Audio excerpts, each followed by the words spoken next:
Dr. Stephen Akintayo, Chairman GTEx Holdings, through one of the subsidiaries, GVest, is rolling out a fractional investment opportunity in African real estate, the first of its kind in Africa. And the plan is to raise $100 million through a digital cooperative model to build green and smart housing in some African countries.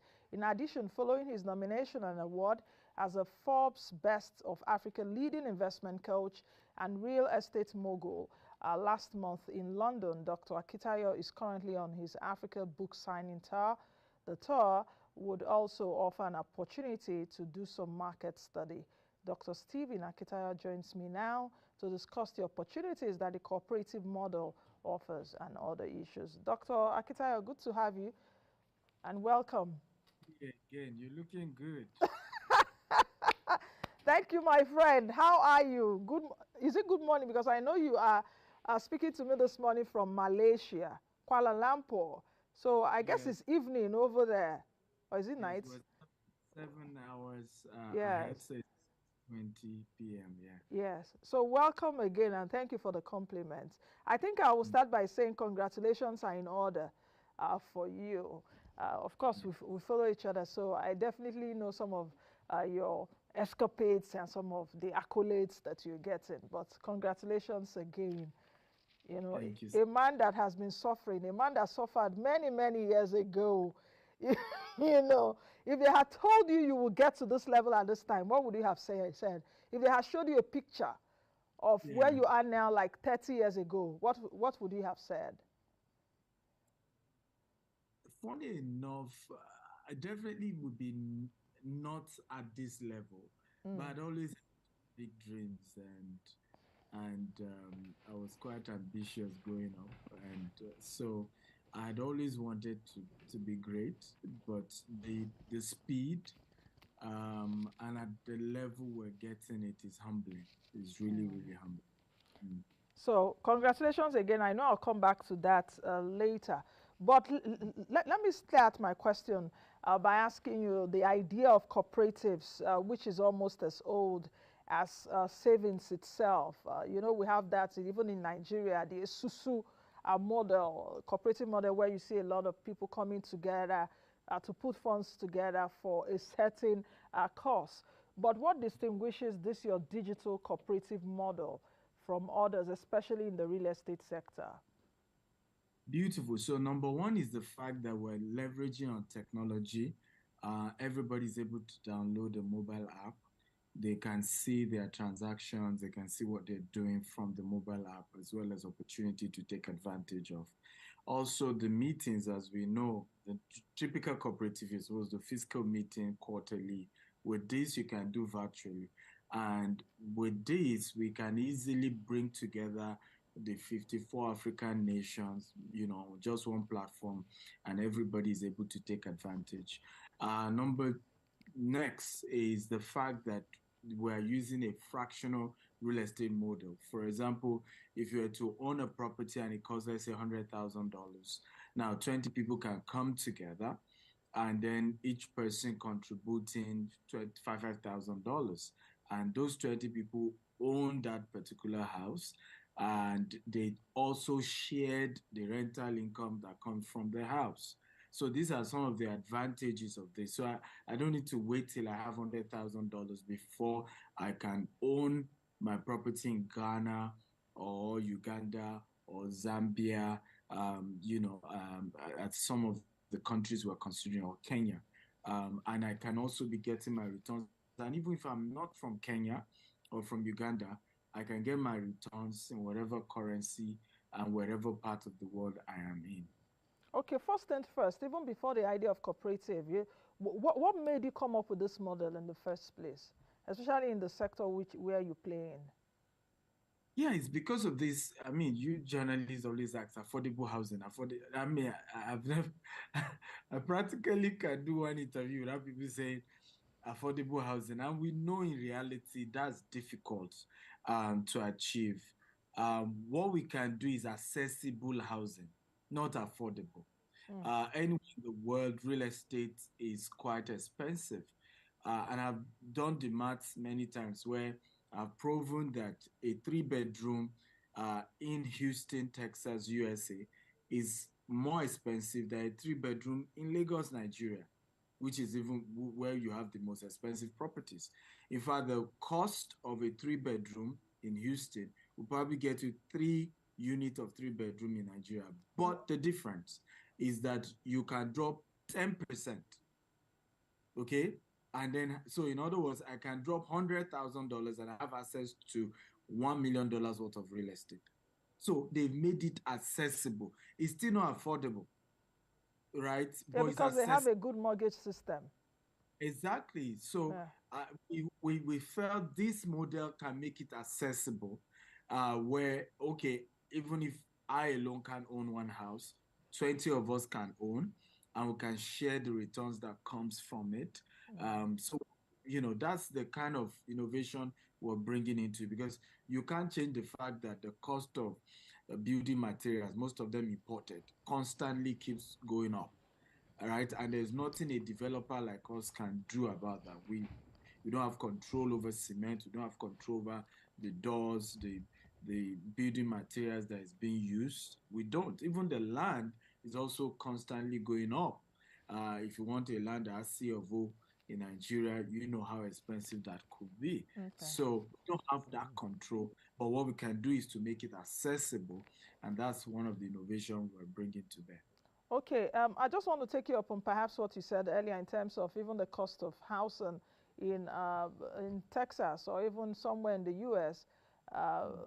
You try to compare it with Nigeria. Are you comparing it based on the exchange rates conversion? Because whatever it is, now I mentioned the exchange rates conversion earlier, the naira has been depreciating. So no matter even whatever, if you exchange it to naira, it will look very expensive. Yeah. No, yes, definitely. If you The reality is that if you convert it to naira, it's more expensive, and that's what we're saying. But it doesn't change the fact that, I mean, we do real estate in the US and UK and Dubai, and we know that you will sometimes think only those in those countries do will buy. But we see situations where people based in Nigeria are buying property from us in the US or are buying property from us in Dubai, and meaning that they're having to convert their naira to dollar to buy those properties as well. Some are even doing it because of their children, considering the fact that they constantly need to help their children's tuition fee who are studying abroad. So owning real estate and then putting the rental income towards their children, tuition is one of the reasons why you see some Nigerians based in Nigeria still investing. Of course, you still have Nigerians based in the US or UK or Dubai still investing that way. But yes, when you convert the money, it's quite expensive as well. Okay, doctor, let me still probe further what you talked about earlier in terms of the idea of cooperatives. And you said it's about bringing monies or people, different investors bringing their different funds to invest. And when they can get one house and they make money from the rental income, will their return on investment only be from that rental income? Because I'm wondering what may be going on in the minds of some people that are watching us now, some people that may be interested in what you're saying and saying, okay, if I bring in, let's say, $5,000 or whatever the amount is at to invest, is it that I'll just be making money if that house is on rental? Number two is if I want to opt out, by any means, anything can happen. And I say I want to opt out. How can they opt out? Doctor, I have to ask you all these questions. You know, you are my, you're in my terrain and I understand these things. So I've got to ask you those deeper questions. And I know you're up to it, so do tell me. Well, so I would say based on what we currently run in Nigeria, because the African fund we're launching will still be in October. We've not launched it yet. Okay. But based on the way the GVES currently runs in Nigeria, through the digital cooperative model currently run, there are options. There is the saving towards buying. There Okay. is you jointly own and your income is strictly on the rental income. And if you decide to pull out, yes, you can do that because the cooperative itself can buy you out. But of course, there are Okay. certain decisions that will be done. Also, we have the option of fixed returns where you say, hey, I don't care about, because I don't want a situation about, oh, so nobody is renting the property, so I'm not making any money, right? I've given the cooperative my money. I want to be able to get certain return, on a fixed basis. We have that option. So what the digital app, cooperative app is able to do is to give you that option, and you can choose which one you want. And you don't need to talk to anybody, even whether you are withdrawing or whether you are investing or you are picking whichever option. And it has the option for Naira, for dollar, and several other currencies as well. So the app for the Nigerian version is currently on the iOS, Android. You can download and join the cooperative and pick any investment opportunity you want to take advantage of. But we've seen this as a major disruption that has the potential to really change the game in terms of investing in real estate. And mind you, why we're doing this, particularly for African continent, is also that it protects us as well. You know how Africa works, where a government comes in, they don't like your face, and you're not even from that country, they can just kick you out. So with this model, the people in those countries have put their money together. So the government is not seeing GTEx as some foreign entity, but as a cooperative model where the people from that place have put in their money and they're hoping to get, value for it. So you can't just kick us out because we brought in, 100% of the investment. But rather with this model, we are just dropping a portion, we're bringing the skills, we're bringing the concepts, and a portion of our own funds, and then the people in those locality, whether those in diaspora or those from those countries, are able to then put in their money, and so they own those assets.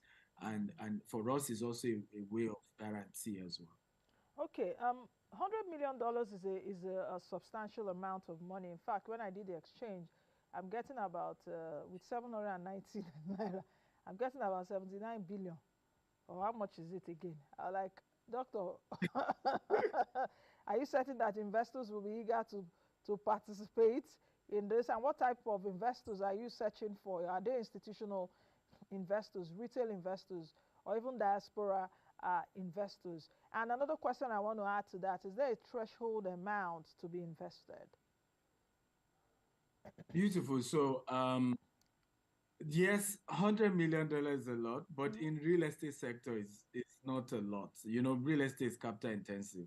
I tell people that if I were still in the tech industry, I probably would be an arrogant man by now.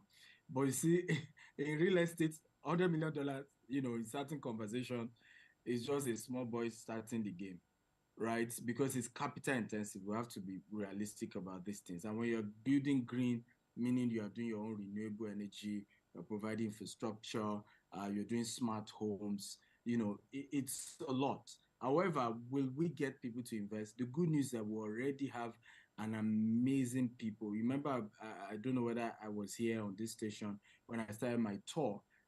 Ghana, Cameroon. In fact, some places we were targeting, okay, we'll do 20, 30 people. They had to take a whole theater. I never knew that the brand had grown. And we don't just have amazing following, particularly for my personal brand, in those African nations. We have people who started real estate because I influenced them into that. And some of them are already doing millions of dollars in their business. And they're willing to then, partner with us and see how we can come into those countries and do something bigger. What type of investors? Mm-hmm. Institutional investors can directly deal with the GTEx holding company, not necessarily with the cooperative. Okay. The cooperative is very much of retail, but we're targeting largely Africans in diaspora. When you look at the remittance from diaspora in Nigeria, is over 100 million, 100 is over $20 billion every year in Nigeria alone. Now, if you look at the entire 54 African countries, we're talking of over $100 billion remittance from diaspora alone every single year. And these funds will be raised in the next 5 to 10 years. So it's not something we're raising once. Threshold, we're looking at between $5,000 to $10,000 minimum investment. But let's see how it all goes. When we finally launch in October. But for the ones we do in Nigeria, that's like the threshold. Why are you so focused on Africa at this time? Even though you're an African, I know that locations like Europe North America, as well as Middle East, have piqued your interest in the past. So why are you focusing on your continent at this time? Well, good question, and I get that question. When I visit each of these African countries for the book tour we're currently doing, and but for me was it's the typical mindset. The grass is greener, Dubai economy is better, US, UK, but haven't done business in those places. And I think sometimes the challenge with we Africans when we condemn Africa is that we've not done businesses in these countries. We've only gone there to work or we've gone there as tourists. It's when you really do business in those countries, you don't understand their laws, you don't understand their processes, and sometimes you then appreciate Africa. That is not that bad.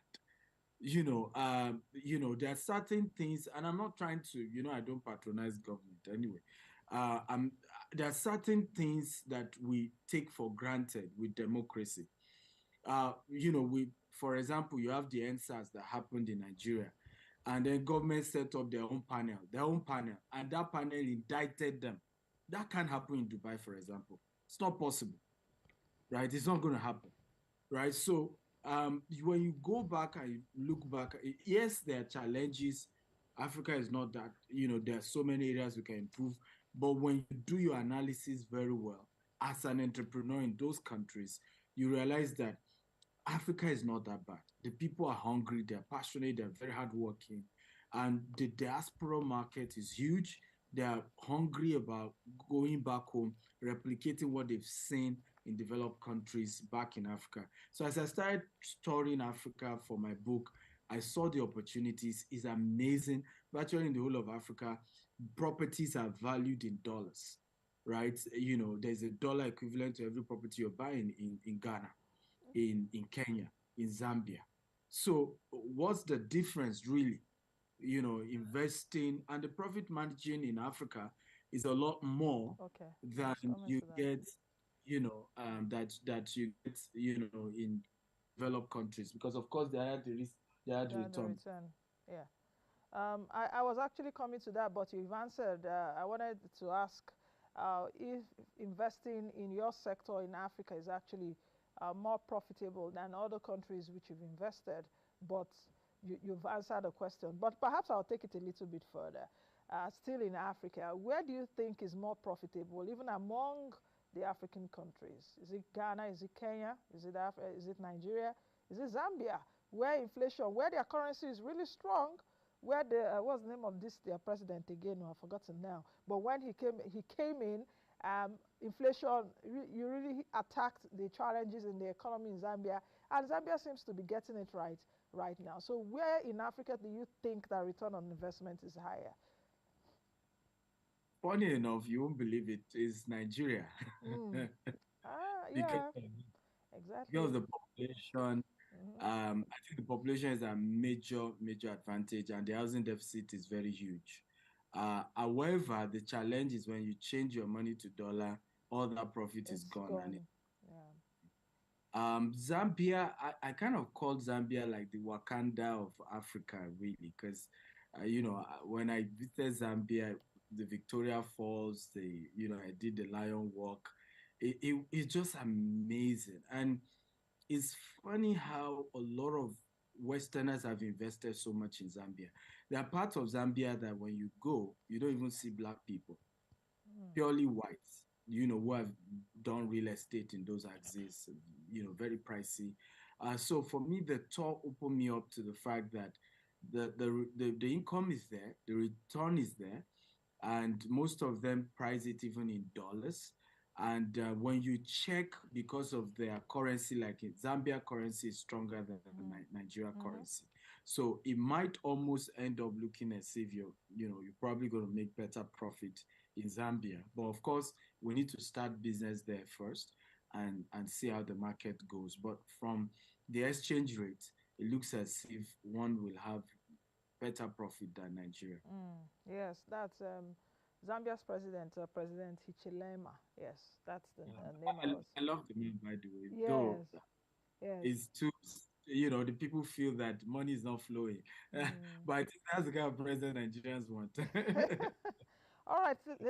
In what African countries now, you've mentioned Zambia and co, but in which of these African countries do you want to construct eco-friendly as well as smart homes? And let me add to that, how worried are you about some pockets of violence right now, or threats of war in some parts of Africa, as well as even the lower purchasing power in many African countries? Do you see that also impacting your sector? And the lower purchasing power is because of the slow economic growth that African countries are facing. Here in Nigeria, of course, high inflation. You will ask, we are looking for money to eat first, let alone investing thousands of dollars or millions of dollars in real estate. Let me even find food to chop first. Doctor is telling me to bring money to do what? Well, so our pilot countries are Ghana, Uganda, Kenya, and Zambia. Okay. But of course, the goal of the fund is to expand to virtually all the African countries if possible. In terms of affordability, the diaspora remain the key. We've seen Okay. this happen in India and in many other countries, that the diaspora becomes a major. I mean, see the year of return that is happening in In Ghana. Ghana, You'll be yeah. shocked. I mean, like I said, the advantage I also have mentees who are already doing, constructing houses in those places. So we have some data to work with. And one of my in Ghana, most of his houses are sold to Ghanaians in diaspora who come back home, buy the house, put it for short lets, Airbnb, and it's doing very well. So with that happening to help the purchasing power challenge. However, we need to remember that you don't have an option when it comes to housing. Real estate, every economic activity is based on real estate, including farming. Even the food you eat needs real estate for you to be able to plant. So real estate is not an option. It's something everybody, if I have these quotes that is quite funny, that landlords, make money in their sleep because tenants go to work for them. Because when you look at how much of your salary actually goes into paying rent, if you don't have your own house yet, you understand that actually you are working for your landlord in reality. So whatever happened, everybody has to still prioritize investing in real estate, and the market keeps getting stronger. In terms of violence, what I see is that the world generally is changing, and I think everybody is making sounding statements. Uh, where it will flip, how it will flip, we're yet to know and to see. But I think when you look at even the coup, they've become more peaceful. You're having coup happening now, and the president has not been killed. You don't even have one bloodshed. So it's telling you that even the violence is reducing. Of course, we have to, because sometimes the noise gets us to not focus on the real advantages and the opportunity here. And also, you are beginning to see Africa demand that the world power should treat us with respect. Should understand that we're different, we're unique, and you can't just throw things to us and we have no choice than to take it. You're Okay. seeing African presidents going to negotiate with Mm. Putin over Ukraine. So I think, there is a lot of potential, and Africa is rising. Mm. Speak to me about the real estate mogul and Forbes Best of Africa Leading Investment Coach Awards that you received recently. For you, what does it mean? I was saying at the beginning of the program, would you have imagined yourself, years down the line? So when you were there, speak to me about how you felt and what it means for you. Well, I'm humbled. I mean, you recap it very well in terms of where I'm coming from versus where I am today. It's humbling. I'm probably the youngest who got that award.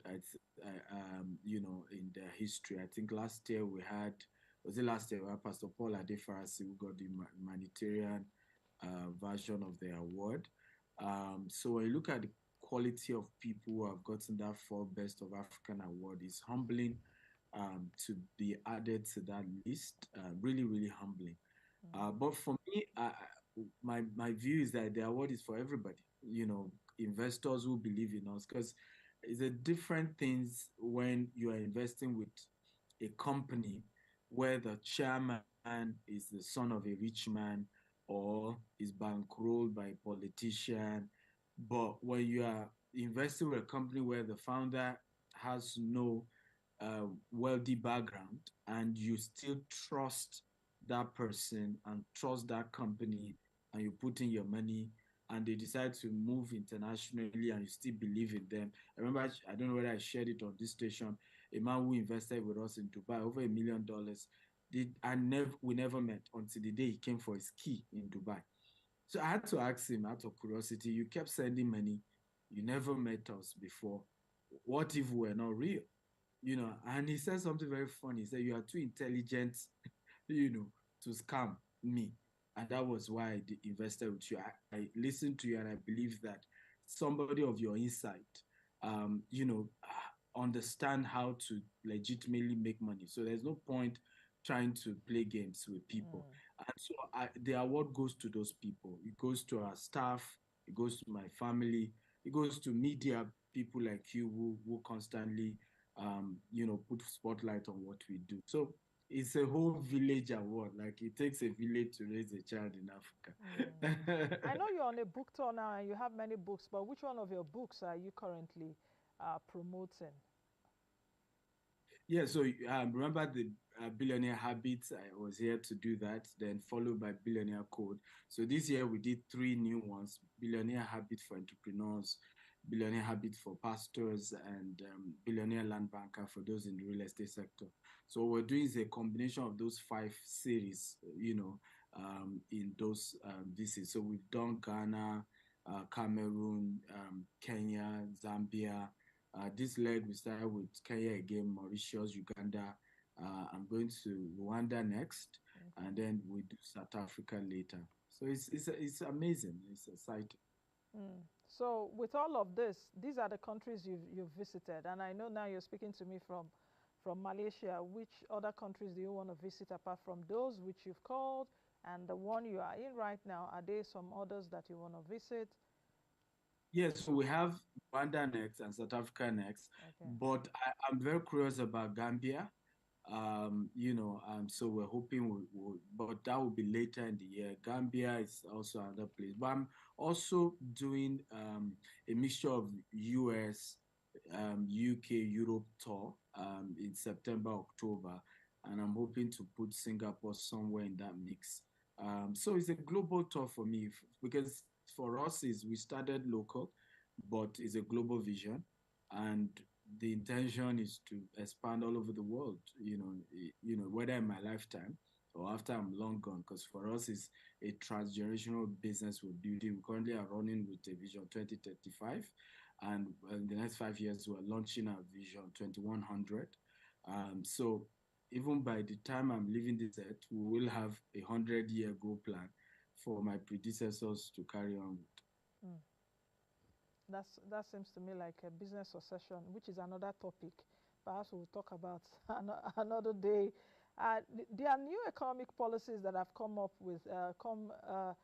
with Tinubu's administration. How do you think that these policies will influence the real estate sector, which you play in?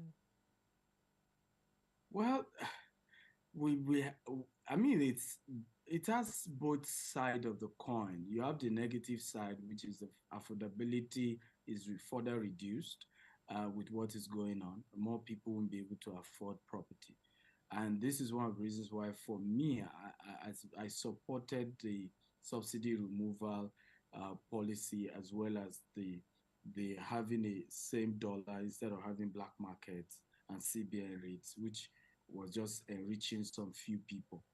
However, I think the palliative, is just like you carry out operation on someone. You must make sure you have enough pain reliever, painkillers, drug that they are using, so that they don't die after the operation. So I think the pain reliever was not released on time. I, for example, expect the government to have announced, the new minimum wage, even if it's going to take effect months later. and I don't expect anything less than 200,000 from federal government, they can have a two option, federal government 200,000, state government 100,000, because you even in developed countries they don't pay the same amount, but at least roll out that or announce it, not this whole dragging when exactly and how much exactly workers going to be earning going forward. Of course, CNG buses, we need to have had solar buses, CNG buses in terms of hundreds of thousands that are already out there as we speak to reduce cost of transportation. So there's a whole lot that needed to have been done. I think it's too slow in executing that, and if you're not careful, more people are going to be thrown into Into poverty. poverty. Exactly. But the upside is that now we can easily calculate how much exactly it will cost us to build a house, not what has been happening, whereby in 3 years of trying to do construction, what you probably plan to build with 40 million has increased to 120 million within a 3-year period.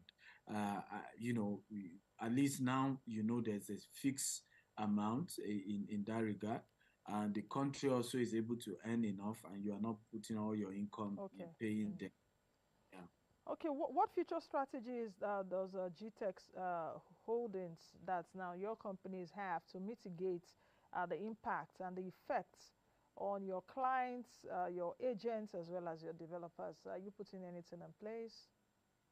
Yeah, so what we decide to roll out is a more flexible payment plan for those who are buying into our property. We used to do 0 to 3 months as installment. Now we're running a 12 months installment if you're buying land from us. Our housing used to be 12 months if you're doing installment option. Now we're doing 36 months installment option. So those are the things in our control. Of course, some other things are not in our own control as a private developer. But those are what we can do from our end. Flexible payment, the GVES concept as well. Just rolling out a lot of using technology to see how we can support and make housing affordable, accessible, not affordable, because affordability is not in our hands. So affordability is on demand and supply, or the issue market forces. Exactly. Government actually. Market Government forces has a lot and they can, government. Yeah. yeah, market forces and government has a lot they can do to make that affordable. Yes. Okay. I think we'll leave it at that today. Thank you very much for joining Thank you me. for having me. It's a wonderful interview. Thank you. Thank you very much. I've been speaking with Dr. Stephen Akintayo, who is the chairman GTEX Holdings, and we've been talking about so many issues. So that's the much today as well as this week. Thank you for your company as always. Please join us again next week. Of course, from Monday, I'll be here bright and early. Be the best you can be and be the change that you want to see. I am Nancy Naji. Bye now.